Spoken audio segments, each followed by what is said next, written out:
Good afternoon to everybody.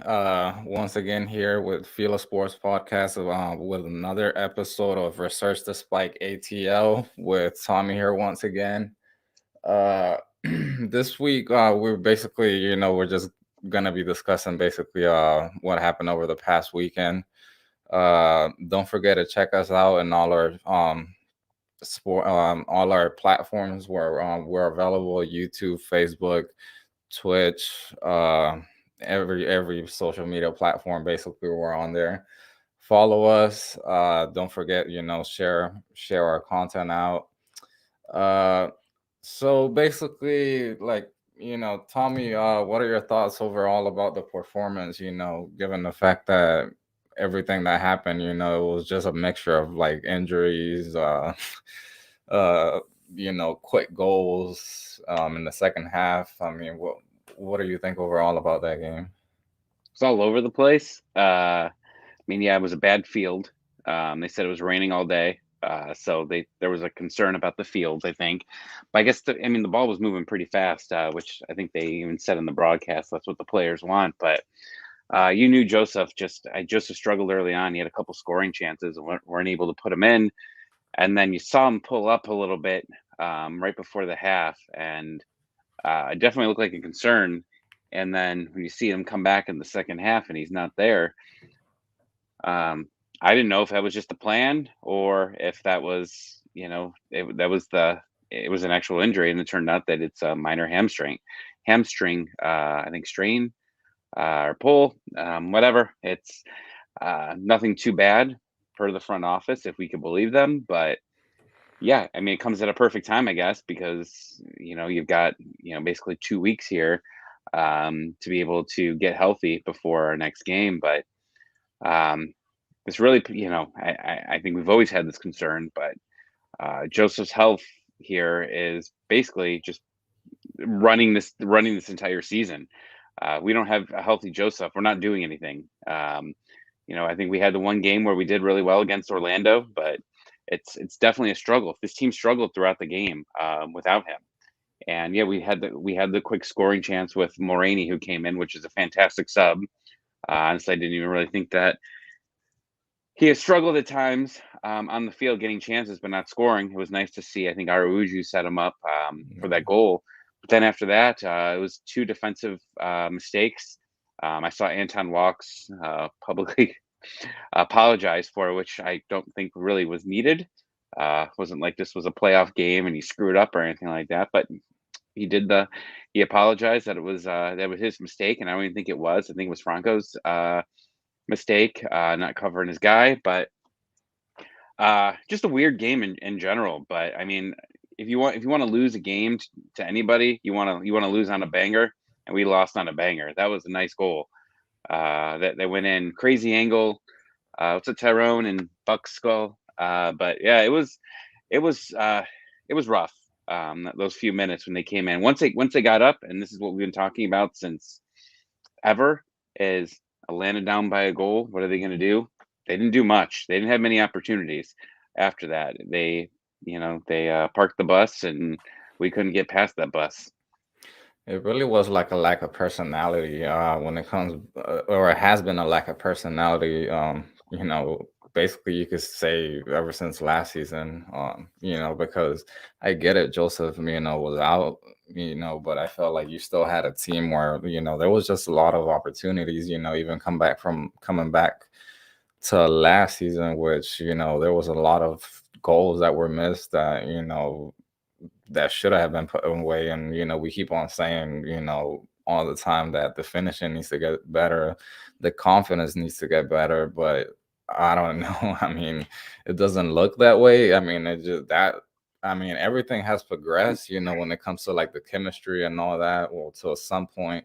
But when it comes to you know, being, having that knockout punch, basically, or that comeback reaction, Atlanta has really been lacking that since, like I said, last season.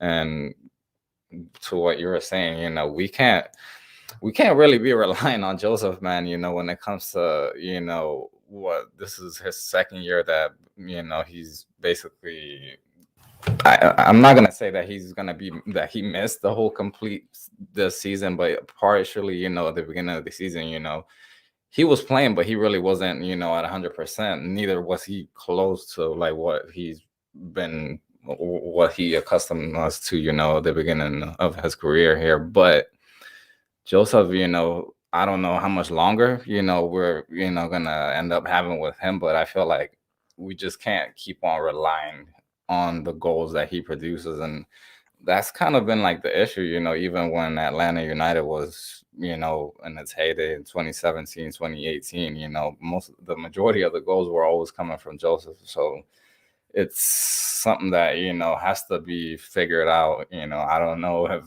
this off season, if money ends up coming in or something like that with players being sold and stuff like that, the front office is going to be looking into getting a striker. I wouldn't count it. I wouldn't say like a backup striker, but it has to be a or a guy winger. definitely that. Yeah, I mean, there's just really has to be somebody that has the ability to score goals, like just as simple as that. I mean, it's easy to say it, yet again, it's hard to do it. But I mean, these guys are professional teams. I mean, I'm sure they can do some good scouting, and you know, Tito Villalba. Tito. I know, man. And he said he's willing to come back anytime to Atlanta. He You could just afford ran. him if you get rid of Jurgen Damm. You can Yeah, afford him. I think he's pretty much making more money than what Tito did at one point. Um, I don't remember the numbers, but I'm pretty sure it was close.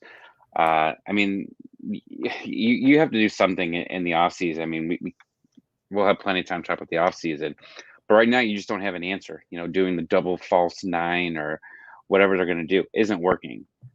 This team plays better with the striker.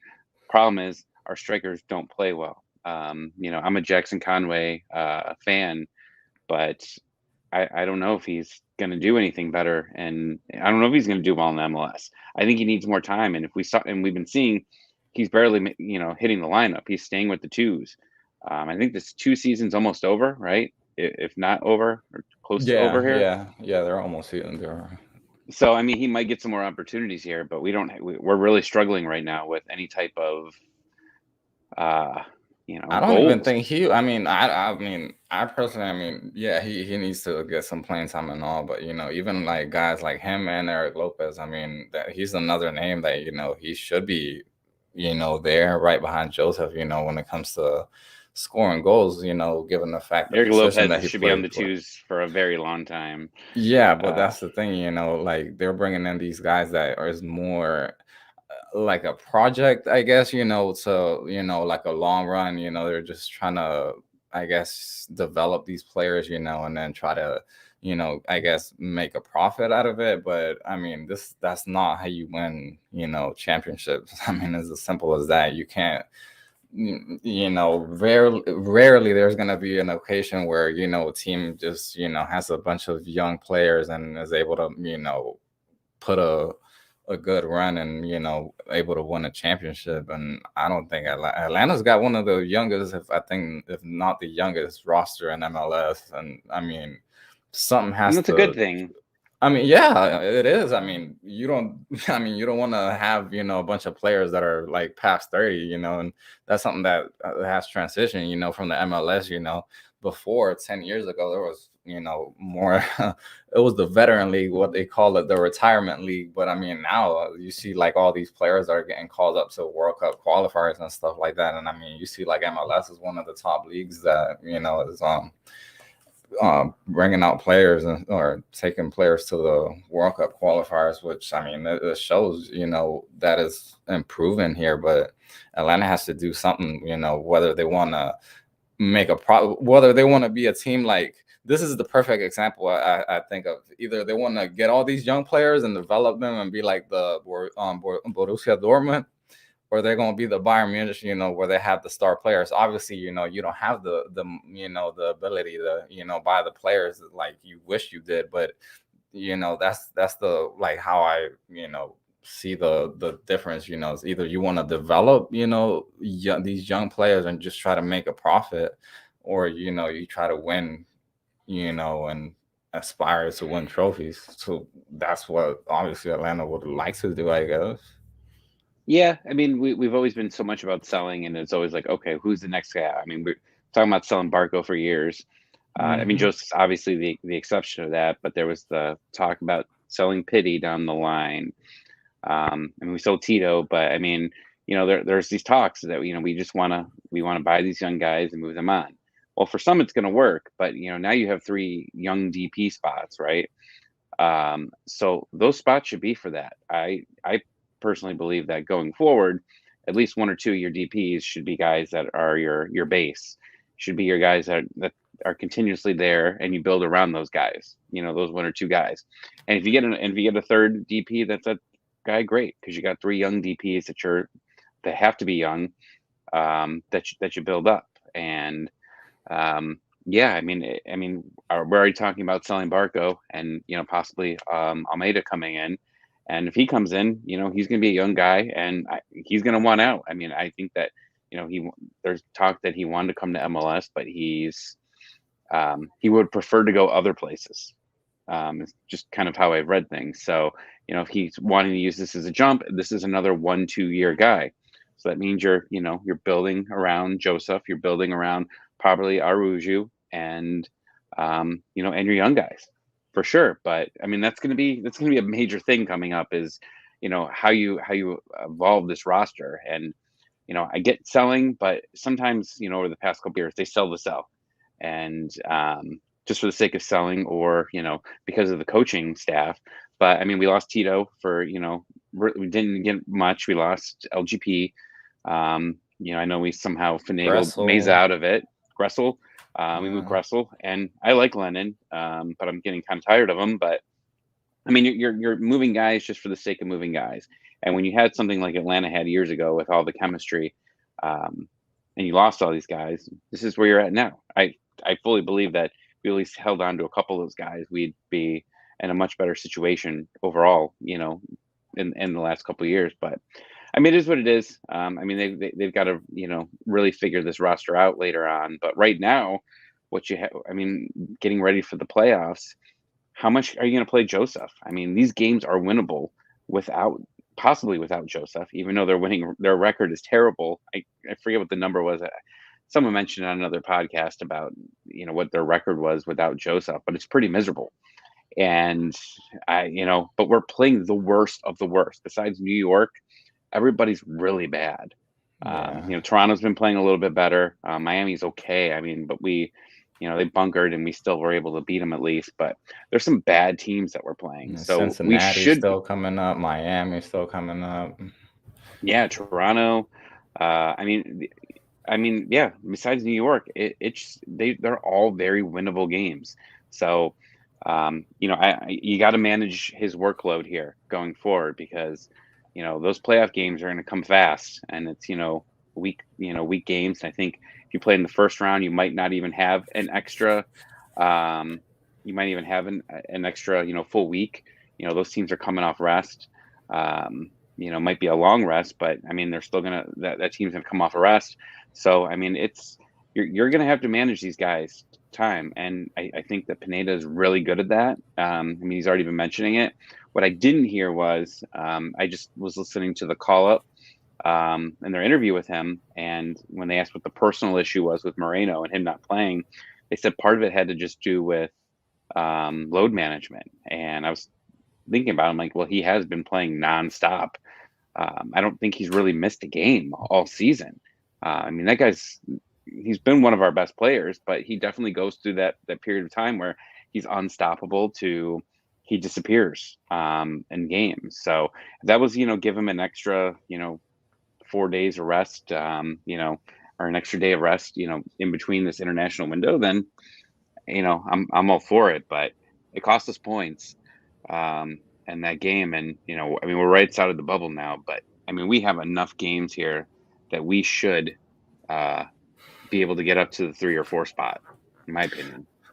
I mean, we really could. I mean, what these last two games we played away from home against Philadelphia and Montreal. I mean, we lost by 1 goal, and both were winnable games, or even with 2 points that 1 point from a draw that we would have gotten out of each game, that would have put us easily, what I believe, in fourth place. So I mean, there's room, to where Atlanta is able to get in a higher position, but it just has to be, there has to be more personality. I feel like they're lacking, like, I guess I don't want to say intensity, but I mean, in a way, yeah, because I feel like this past game, like, we go back and say again, I mean, they were just dropping back after that one goal that they scored, and then they just never had like a quick response, and that's the thing that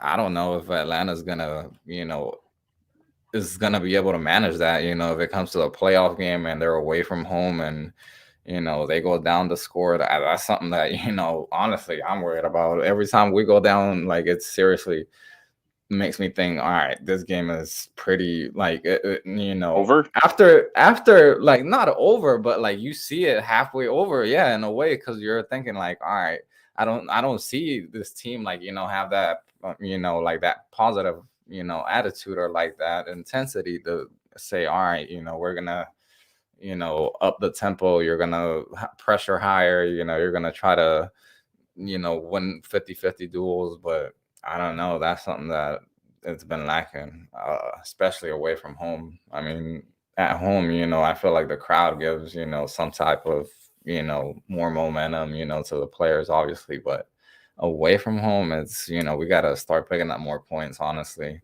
It really We has have to. I three road mean, games. 3 road games left. You yeah. got Toronto, which is coming up. Next Saturday? Yeah, this Saturday Um, coming up, yeah. yeah, so 16th we got that, and then the last 2 games of the season, you're at Red Bulls, and then you're at Cincinnati. Um, so I mean, yeah, I mean those are all winnable. I mean, the Red Bulls obviously are a concern because we never beat the Red Bulls. Um, but then you got your home games that you have left are what do you got here? The New York, Miami, Toronto. Miami, and Toronto again. I mean, you got 2 games against Toronto.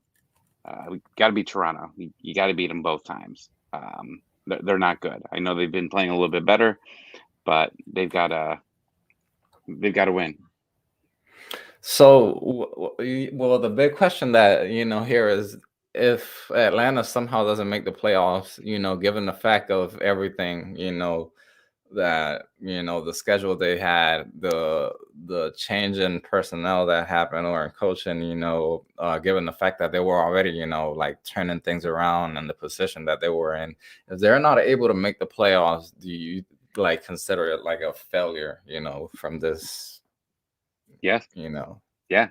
You have the top three. It might be 2. I don't think it's 1. It might be 1. I know in transfer fees, I think we're the top team in transfer fees that we pay. And Mhm. salaries, it's up there too. So any fail, I don't care how many times you change your coaching staff, um, and we've done it quite a few times over the years.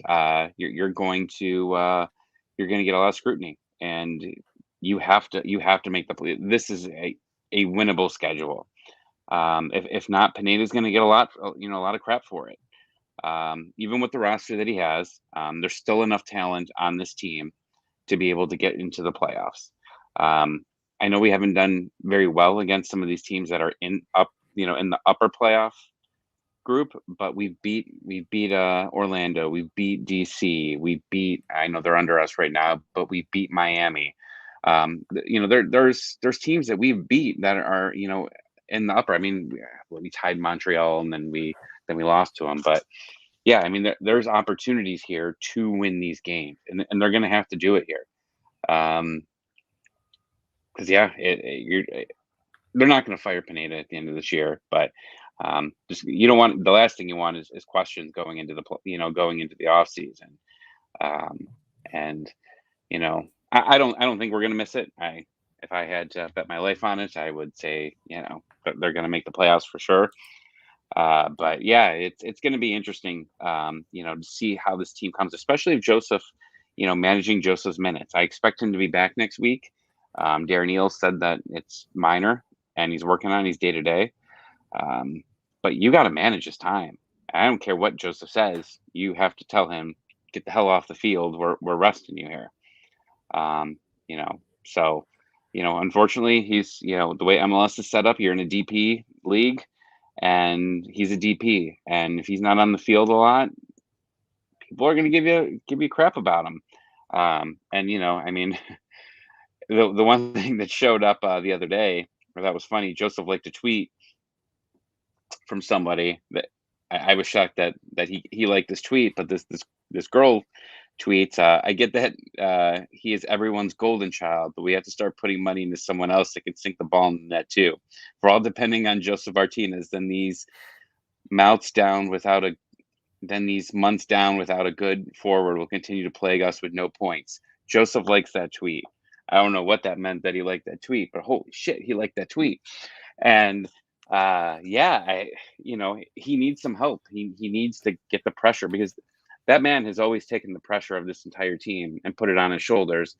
And his first few years, 3 years, he did well. Now he's I don't know if he's fully broken or it takes a full year to get back and going. He hasn't gotten to that full year from his last surgery. Pretty sure we're like getting to that point where it's going to be a full year, but he's not back all the way. So next year, we're talking at this time, we're still saying Joseph's missing a bunch of games. We're talking about him struggling. Then I think that they have to definitely make that decision whether to continue with Joseph or finally move on from him. But I don't know. I don't know if you noticed this, but I've never seen a striker as much as he has play so away from the net. I don't know. The announcers make it sound like, oh, he's just trying to get a feel for the game, and they're letting him touch the ball. If that's it, that's just so silly. Um, I don't know. Yeah, back to the question, to what we're talking about, basically, yeah, I mean, that will be considered a huge failure. I mean, Pineda himself has said, that he's, comfortable with the squad that he has right now, but obviously, I feel like, if things don't end up, going the way the front office pictured it or Pineda pictured it, I feel like there's going to be, changes somewhat like what we saw after that 2019 season. uh, I feel like a lot of these guys, I feel like they're not going to be, here. I hopefully, see them in the playoffs. I don't know whether, Pineda feels like, he's got pressure the rest of the season, to make the playoffs. He said basically whenever they were in the playoff, you know, in the top 7 spots, they were saying, he was talking about how they're trying to get that home game and stuff like that, but it really all depends, how things play out. I mean, there's still a lot of things that, that can happen. There's a lot of games left. Uh but like you said, they're winnable games. Um, Something Yeah. that I wanted to touch was about the U.S. men's national team, which plays tonight. Um, what are your thoughts about the when it comes to you know the position that For they're Boston, in? this Well, is a big window for him here. I think this is a huge window for them because there's some very winnable games in here, and they've got to get wins because I think they haven't lost, right? They got 1 win and 2 draws yeah, in the first window.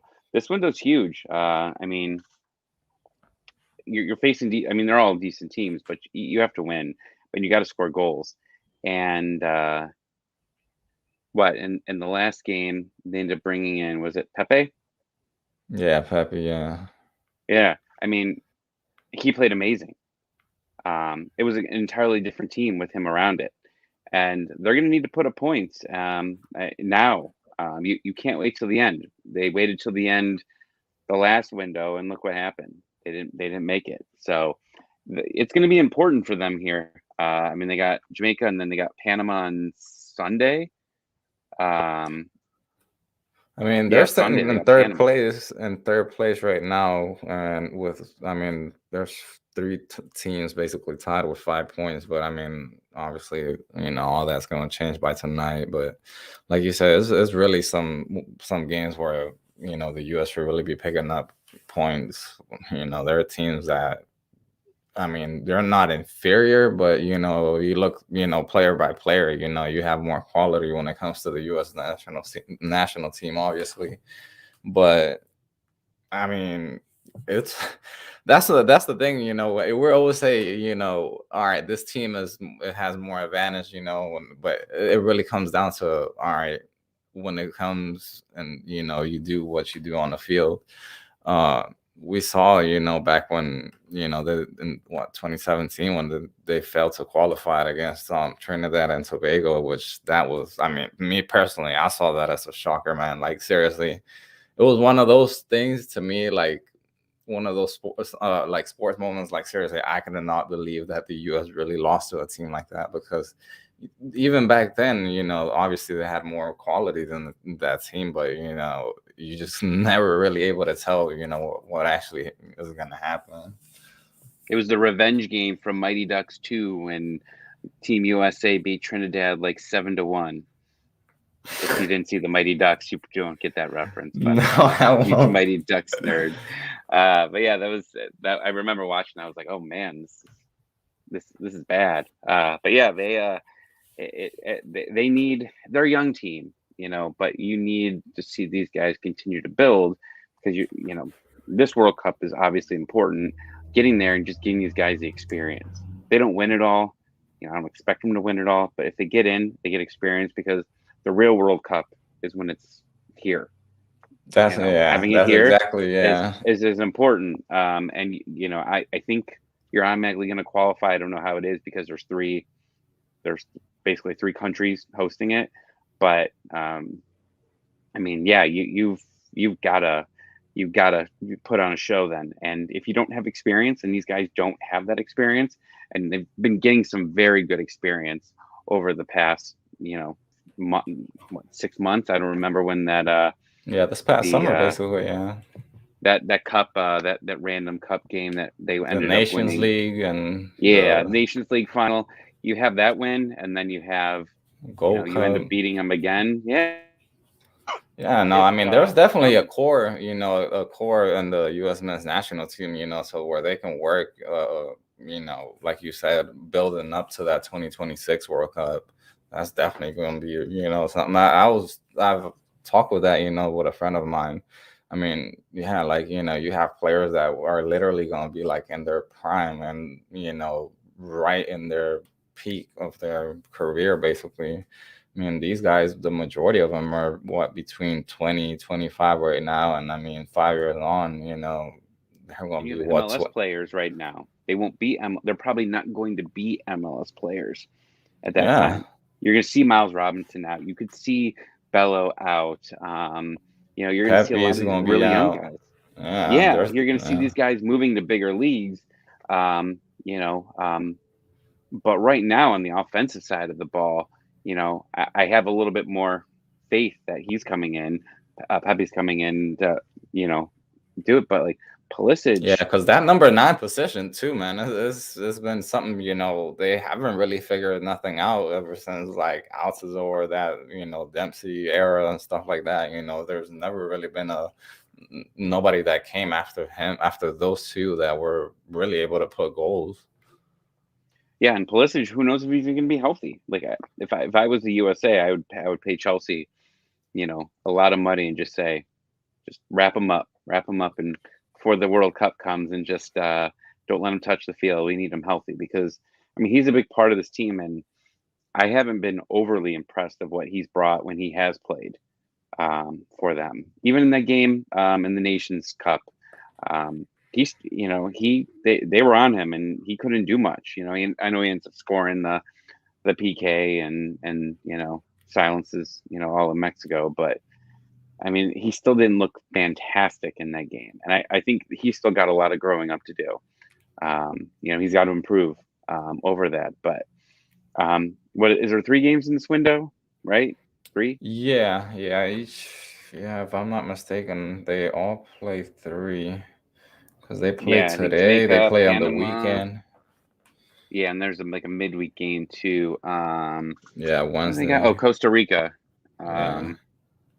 So I mean, in Costa Rica is they they haven't been scoring Yeah, yet. yeah, they're doing bad. I mean, they Costa Rica hasn't won, I believe, none of the games from the past qualifiers from the past Yeah, window. so I mean, all three. I mean, really, I know Pan.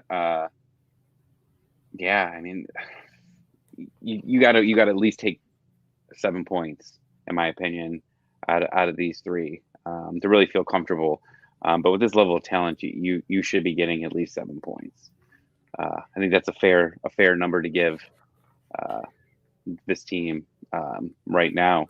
But with some of the injuries that they have, I think we're going to see Miles play every single game, every single minute back there. We'll Yeah, I probably mean, see I a Bello don't. appearance. Yeah, I was gonna ask you. I mean, I don't see Miles Robinson anybody moving Miles Robinson from that spot, man. Honestly, I really don't. Uh, but yeah, definitely Bello. I see him, getting a good amount of minutes, in this window of the qualifiers. I mean, there are games that even against teams like Mexico and stuff like that. It's good for him to start picking up, um, quality minutes. Because like you said, when it comes down to like going down to a World Cup and stuff like that, and I mean they gotta have the like we talked again, or we talked before, like having that personality, because, you know, at times individually is one thing, but when it comes like as a team, you gotta, you know, basically get your shit together, and be like, all right, either, we're here to win or, we just pack our stuff and go home. I mean, that's what, I feel like a lot of teams have, or lack, when it comes to like that mentality. Hopefully, that I want to say like a tragic episode, that they didn't qualify for the Russia World Cup, but hopefully, that was like a learning experience, and then shifts it, to like a positive, momentum to where like, all right, now we're starting to get these wins, against the rival, here in the CONCACAF, to where usually, it was always lopsided, not lopsided wins, but it was always Mexico picking up the wins. And, being able to pick up these two um, in the same summer, back to back tournaments, against them, it's that momentum is starting to pick up, with the young players. So, Bello's definitely, one of these guys that, has to start picking up those quality minutes. Um, I mean, How's Walker he's Zimmerman not? Has not he been got called up. the guy. He got called up He this gets called up, but I don't feel like he plays as much as Well, he's last sold. window he didn't got called up. I know the last qualifiers he didn't, but this one he did because I forgot the other name of the other center back, but he got injured, so that's why they called Walker Zimmerman. I mean, But he's yeah, I like mean the ace of the league. I mean, they love the league loves him. He's on pictures. Is it just because of his hair? I don't know. But like, yeah, I was always told that he was one of the better center backs for the U.S. and he's not getting the time that you would expect at least.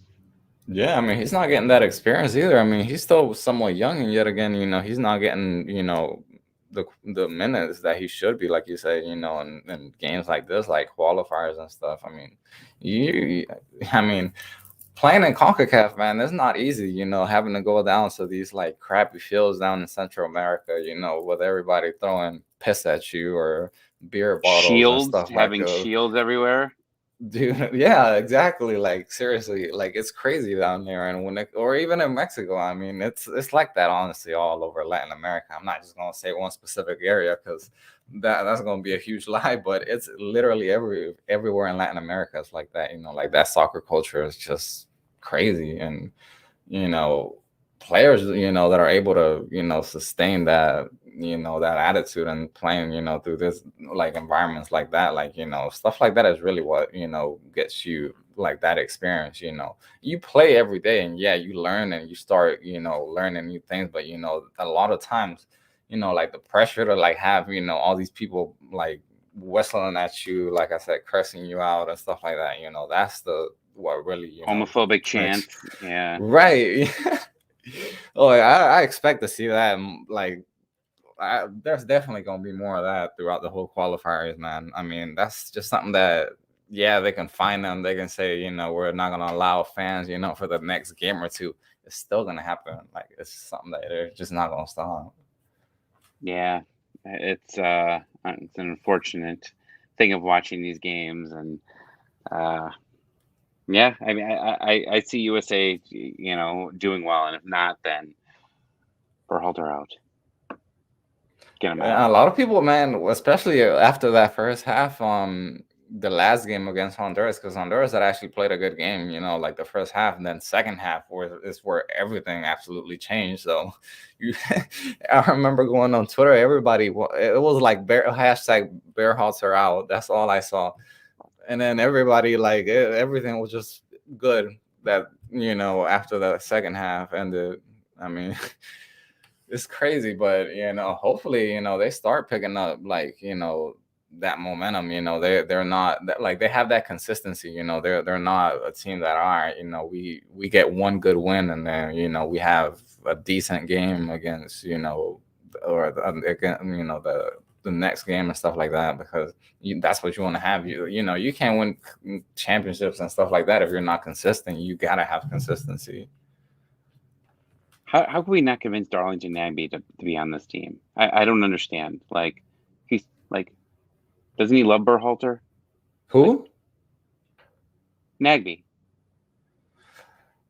I mean, How? he I quit. He just don't supposedly understand. quit like the U.S. national team after that game, and where they didn't qualify. I mean, I don't But he's know. buddies. Like, he's buddies with the coaching staff. Like, he's what I don't understand how this is like not a how he just can't. I mean, I think I saw Alexi Lawless today talking about how Yeah, Nagbe is one of the best midfielders that that's not playing, and I don't get it. I don't know how they can't convince him you think that they to try come to back. reach out to him or something like that? Because I mean, obviously the guy has the quality. I mean, obviously us Atlanta fans, Columbus Crew fans, and a lot of fans of MLS, that seen him play, know the quality that he has. Obviously, he's good enough to be there on the U.S. national team, but I don't know if they've tried, getting him to come back or anything.